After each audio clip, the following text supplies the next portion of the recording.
Innovative.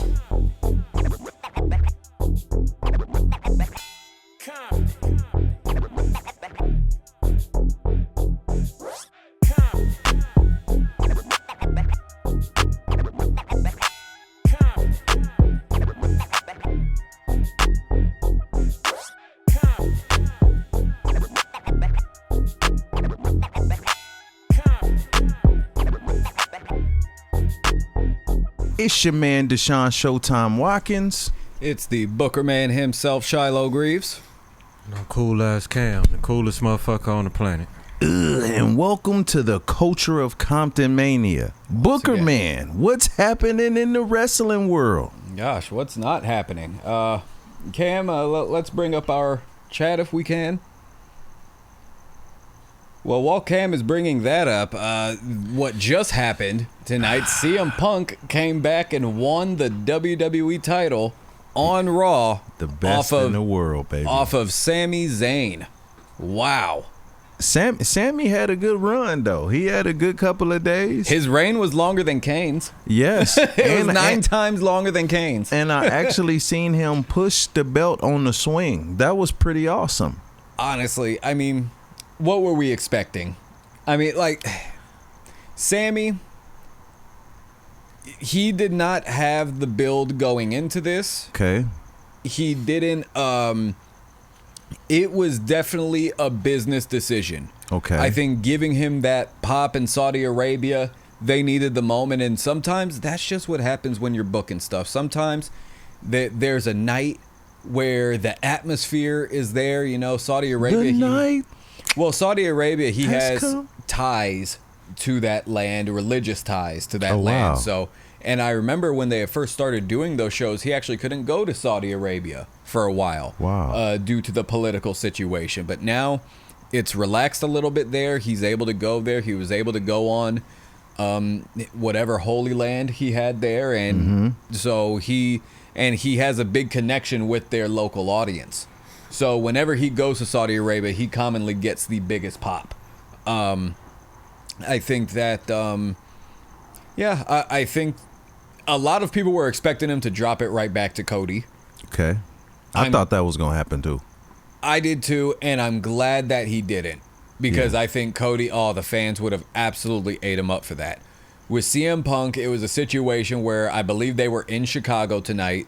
So him returning, because he's been off TV since Mania. Yeah. So with him returning, him being back in the mix, big crowd pop, they love the title switch. You know, people are, at least the majority of people are satisfied with Punk being the guy. But now, if I'm not mistaken, doesn't this put Punk and Cody on a collision course at SummerSlam now? And doesn't that sound like money? It does. Well, they've been holding off on that match since Punk came back to WWE, and I've actually thought personally that was going to be the first match they would do. Yeah. So I'm looking forward to this build-up going into it. Oh, yeah. But this is another situation. Do you guys think one of these guys should be turning heel in this situation? What do you think, Cam? I feel like, I don't know, man. For them, it's not really a must-see match to me. Really? Honestly. Really? I mean, I'm more excited for like a Roman and Oba, you know? Okay. I feel like that's more of a must-see match. Yeah. But to like a Cody and Punk, Appreciate you. That's for like the wrestling purists. Yeah. That's for like the fans. But this is why, you know, Cam's insight is so valuable here, because Cam really does give a very casual insight to things. And the thing is, the casual insight is really how the majority of people feel about shit a lot of the time. So I'm the guy that's sitting at home that's watching TV that's like, all right, if I'm not into this, I'm going to change the channel, right? Literally, yeah. So that's a valuable insight to have. And the boys don't listen enough to those opinions. Yeah, you know, the man with the remote control has the power. Absolutely, you know what I mean? always. The man with the remote. But I'm excited about it for the simple fact that we got the Hell in a Cell, we got Oba, we got Brock. Now you're talking about CM Punk and Cody. SummerSlam is looking pretty. It's looking pretty good. Man, I'm gonna have to get a PLE. Yeah, we're gonna. You know what I mean? Go to a Knox Pro watch party. Real quick, the homie Taylor says Comptonmania, when is the next show? Good question. August 22nd, I guess. Until further notice, we'll have more details. We will let you guys know. But go ahead. But no, I think when it comes to Punk and Cody, somebody should definitely turn heel here. I think both these guys, they're both too good of heels for one of these guys not to turn here. I think it's the perfect moment to pull the trigger on Cody. I think the fans are already turning on him, but... Question. Where is it going to be at? SummerSlam this year's in New York, is it not? SummerSlam in New York? I believe so. I could be wrong, though. No, it's in Minneapolis.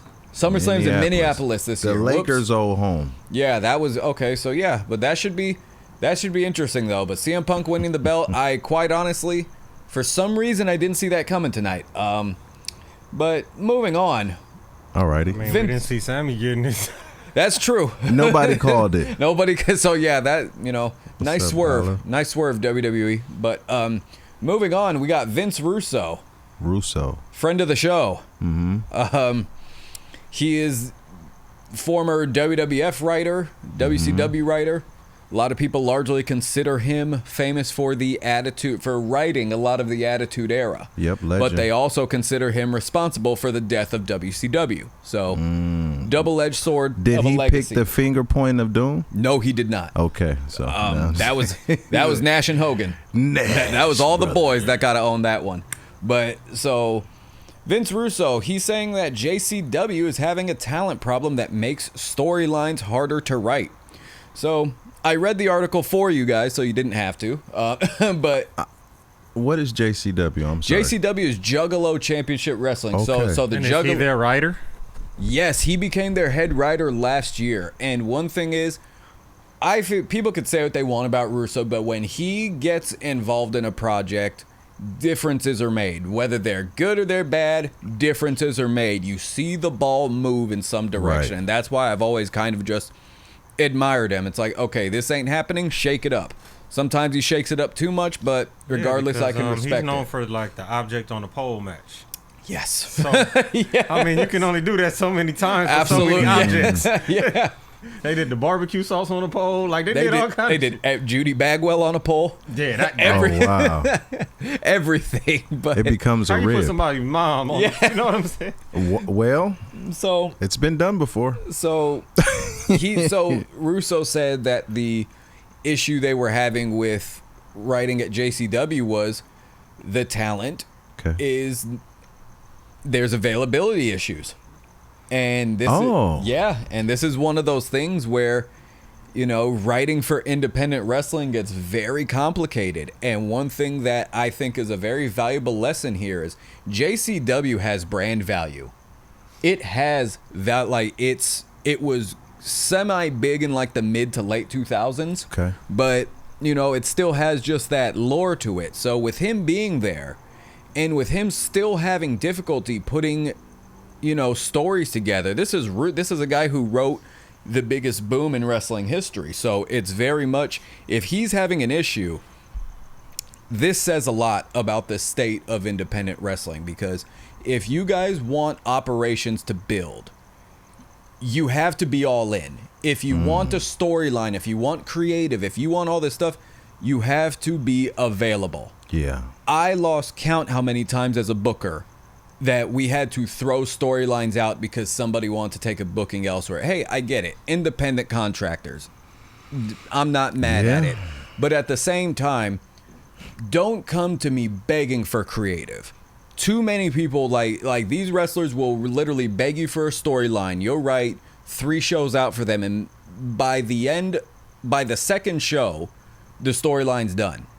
And then a lot of these guys have this delusion where they think they could just come back to their creative like nothing happened. And it's like, no, like everything went a different direction. And they're looking at you like you're the heel for moving on. So it's a tough situation, but it's just crazy, you know, because I remember it got to a point at Comptonmania where we couldn't write a single story because guys were taking other bookings, and they were canceling at will on top of that, you know, like the day of cancellations, the day before, the week is just, it's so common now. And what happens is, I think a lot of these guys, they take multiple bookings knowing that they're gonna cancel. Because, like, if something else comes up, like, that they view as more beneficial, they'll throw their storyline out in a heartbeat. So it's just... Have you ever had somebody, let's say that you booked them, right? And then they send in promos and all of that for the show. Yep. And don't go to the show and end up taking another booking? Yep. Absolutely. Yep. Absolutely. It's a common occurrence. So it's like, it's crazy because JCW, this is a brand that actually has the potential to feed a lot of people. And for all the wrestlers that are there, because I know a few people that work there, if you guys fuck this up, you guys deserve it entirely. You deserve it entirely. If this closes down again and there's, you know, it's a one less platform for you to work, you deserve it. And to go in on that too is like, these are opportunities. Like, once they leave, it's over with. A JCW has to run because you. But if you into it, you have to commit. You have to commit. I think the problem is people don't understand the value of committing to things. Absolutely. Like, if you don't commit, you get nothing. You got your toe in, you get nothing. You got to fully commit. If I had the opportunity to sit in a room with Vince Russo and, you know, like, or just let Russo do my creative, I would be at every fucking show.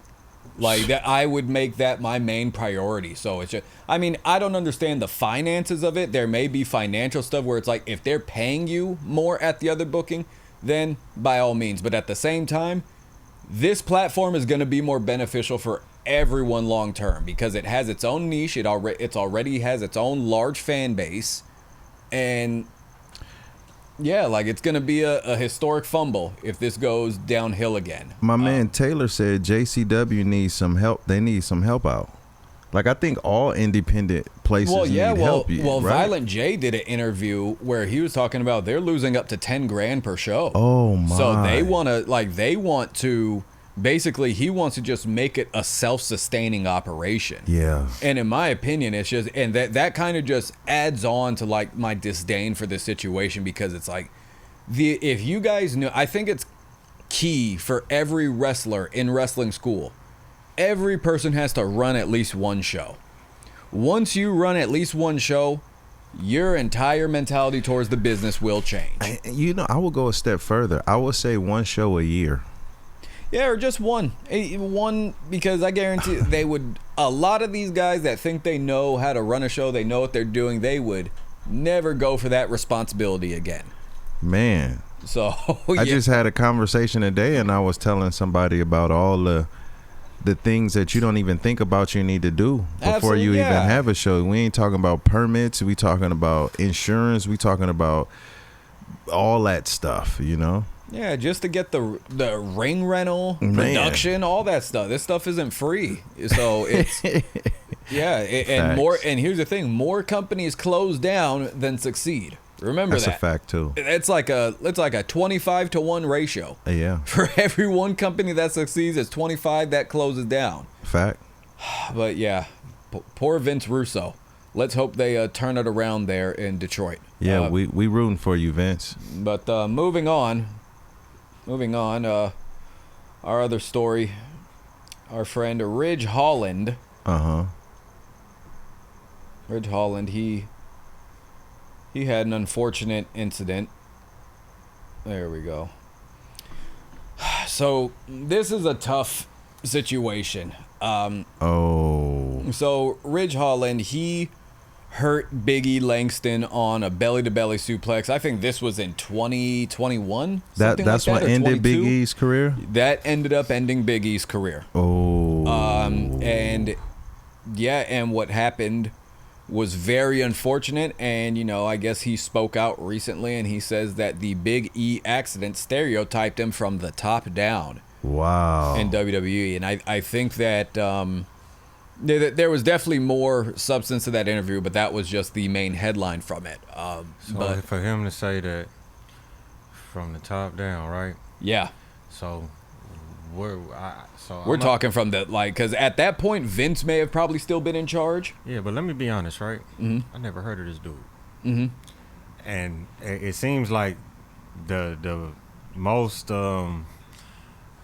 I don't want to say impressive because it ain't impressive at all to hurt somebody. But like the thing on your resume that stands out is you hurting Big E. Yeah. It sucks. You know what I'm saying? Did he ever hold a belt? Did he ever? I don't know because I've never heard of him. No, he didn't touch any gold there. But he definitely he had the look.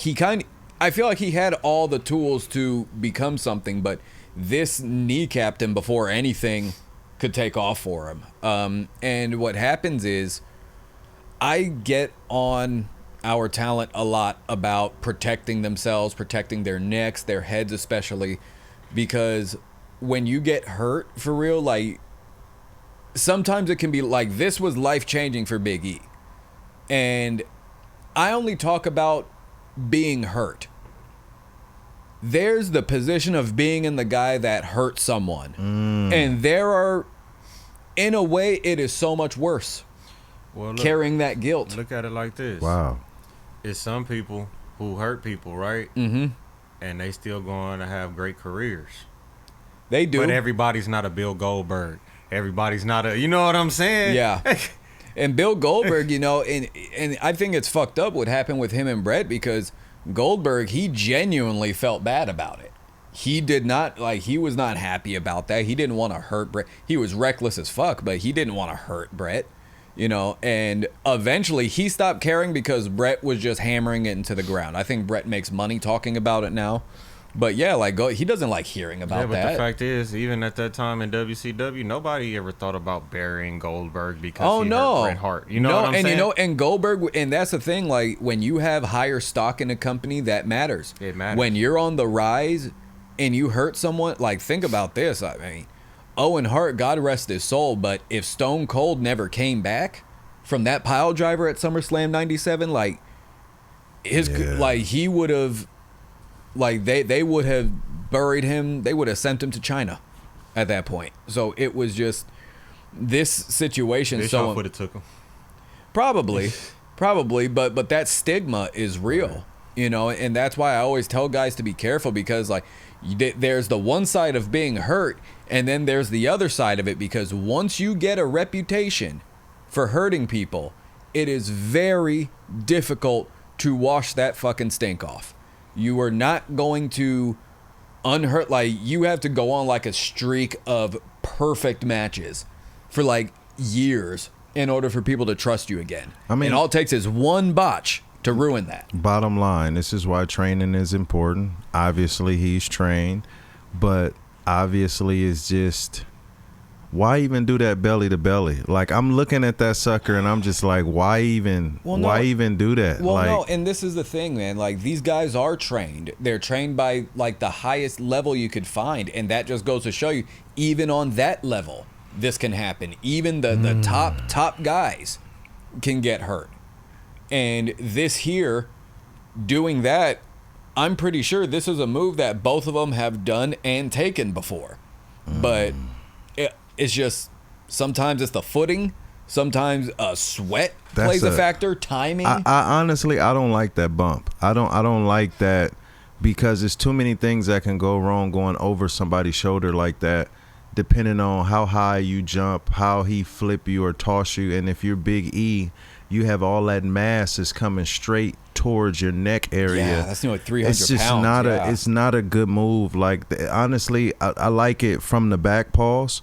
You know what I mean? But doing the front, like where you got to do the front flip while the guy, I don't like that bump. I don't like it. Yeah, you know, and that's where it's like sometimes also guys like stick, and you can't have a mishap. You can't. Yeah. It's got to be zero error. That's why whenever you guys are like doing your offense, like one thing that I see a lot is guys taking offense that they've never taken before. Yeah. Like, it's like, oh, have you ever taken that before? Oh, no, that time in front of the crowd, that was my first time Don't do that. I see that way too much. It's like, unless you have that shit down, ironclad, crisp 100%, you shouldn't be doing it. Yeah. Because even still, if you have it down like that, you could still get hurt. Yeah. All it takes is one thing to go wrong. But other than that, that's kind of all we got going on this week. Yeah. We'll be back next week. Yeah, we definitely will be back next week. And, you know, we'll be talking about ramping up to what's coming up for us. Yeah. Absolutely. Right now, Looking forward to it. what we looking at is August 22nd. Keep these dates in mind. October 24th and December 19th. Maybe something in September, possibly. We're constantly in talks with that, but that's what we got coming up, man. That's pretty much it. Yeah, what a week it was. What a good week. Discussions. We didn't blow each other up this week, man. We didn't. but yeah. You guys have a good night. I am the Booker man himself, Shiloh Greaves. I am Deshaun Showtime Watkins. Forgot who he was. Cool ass Cam, the coolest motherfucker on the planet. And you were watching the Culture of Compton. Oh, you was gonna say something else? No, I'm trying to make sure the mic don't fall. Signing off. He signing off. Woozy. What's the deal, chat? What's happening?